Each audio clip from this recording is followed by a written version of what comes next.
प्रिय दर्शकों नमस्कार। आइए सुनते हैं आज के मुख्य समाचार। राउरकेला स्टील प्लांट के निदेशक प्रभारी श्री अतनु भौमिक ने कहा, स्मार्ट कार केवल कड़ी मेहनत पर ध्यान केंद्रित करने से अधिक परिणाम देता है। सेल राउरकेला स्टील प्लांट द्वारा सुवर्ण रेखा नदी पर रेलवे ब्रिज के लिए स्टील की आपूर्ति और आजादी का अमृत महोत्सव की कड़ी में आज के व्यक्तित्व श्री गणेश्वर मिश्र। निदेशक प्रभारी डीआईसी श्री अतनु भौमिक ने लक्ष्य के 5वें सत्र को संबोधित करते हुए कहा, प्रभावी टीम कार्य के साथ रचनात्मक और तर्क संगत विचारों को शामिल करने वाला स्मार्ट कार केवल कड़ी मेहनत के घंटों पर ध्यान केंद्रित करने से अधिक परिणाम देता है।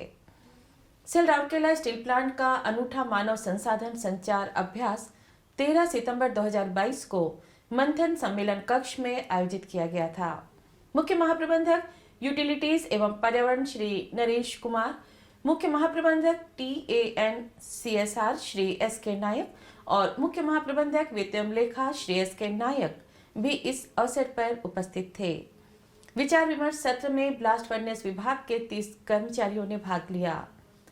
ब्लास्ट फर्नेस विभाग के समग्र प्रदर्शन की सराहना करते हुए निदेशक प्रभारी ने कहा, RSP ने आपके संचयी प्रयासों से अपना सर्वश्रेष्ठ प्रदर्शन दर्ज किया है। हालांकि बढ़ती लागत, बाजार अधिशेष और घटती कीमतों जैसे हमारे नियंत्रण से परे घटकों के प्रभावों को नकारने के लिए हमें लागत प्रभावी उत्पादन पर विशेष ध्यान देने के साथ परिचालन दक्षता को और बढ़ाने के अपने प्रयासों को आगे बढ़ाने की जरूरत है।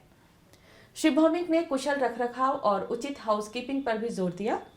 उन्होंने आगे कहा, आइए मानसून के बाद के समय में निर्धारित लक्ष्यों को प्राप्त करने के लिए प्रतिबद्ध प्रयास करें ताकि कच्चे माल की गुणवत्ता में और सुधार हो और संयंत्र को इसकी लाभप्रदता में सुधार करने में मदद मिल सके।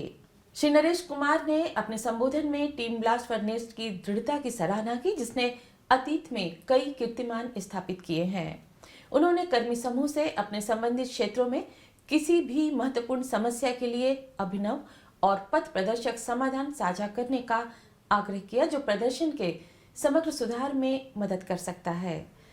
श्री अजय कुमार नायक ने ब्लास्ट फर्नेस कर्मी समूह की प्रशंसा करते हुए कहा कि ब्लास्ट फर्नेस कर्मी समूह न केवल अपनी गहन तकनीकी प्रतिभा के लिए जाने जाते हैं, बल्कि उनके मानवीय व्यवहार के लिए भी जाने जाते हैं, जो टीम द्वारा साझा किए गए मजबूत सौहार्द को दर्शाता है। उन्होंने उनसे प्लांट को अधिक से अधिक गौरव की ओर ले जाने के लिए अपनी जन्मजात क्षमता का उपयोग करने का आग्रह किया। श्री SK नायक ने अपने संबोधन में कहा कि उत्पादन लागत को कम करने में लौह और इस्पात क्षेत्र की बड़ी जिम्मेदारी है। उन्होंने कर्मी समूह से लगातार अपने अच्छे निष्पादन से सर्वश्रेष्ठ एकीकृत इस्पात संयंत्र का दर्जा बनाए रखने का भी आह्वान किया। सत्र में कर्मचारियों की सक्रिय भागीदारी भी देखी गई, जिसमें उन्होंने अपने कार्यक्षेत्र से संबंधित विभिन्न मुद्दों पर बात की। सहायक प्रबंधक जनसंपर्क श्री शशांक पटनायक ने कार्यक्रम का संचालन किया। उल्लेखनीय है कि अप्रैल में निदेशक प्रभारी के मार्गदर्शन में HR अभ्यास लक्ष्य शुरू किया गया था, ताकि स्टील प्लांट के फ्रंटलाइन कर्मचारियों को अपनी सोच, विचार और सुझावों को साझा करने के लिए एक मंच प्रदान किया जा सके कि सुरक्षा और उत्पादकता कैसे हो सकती है, जहां कर्मचारियों को प्रेरित करते हुए और सुधार किया जाए।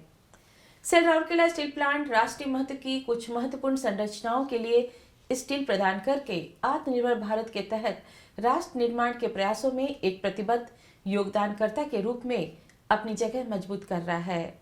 स्टील प्लांट के लिए यह एक और गर्व का क्षण था, क्योंकि इसने खड़गपुर और आदित्यपुर के बीच सुवर्ण रेखा नदी पर दक्षिण पूर्व रेलवे के रेलवे ब्रिज के लिए 900 ton E250 BO steel plates की पूरी मात्रा की आपूर्ति की।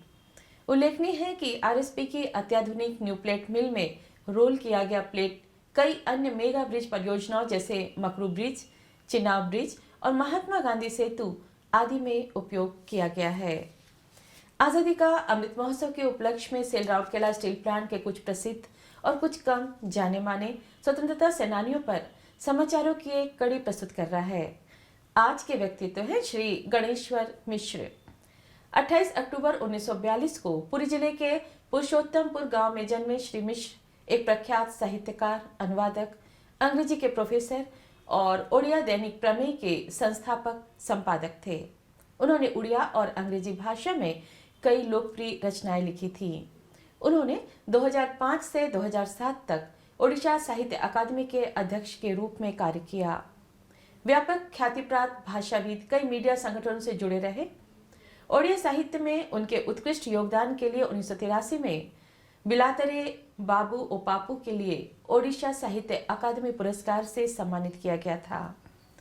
उनकी कुछ उल्लेखनीय साहित्यिक कृतियां समुद्रिका, निज ठिकाना, वर्ड ऑन कैनवास, आरोही आदि हैं।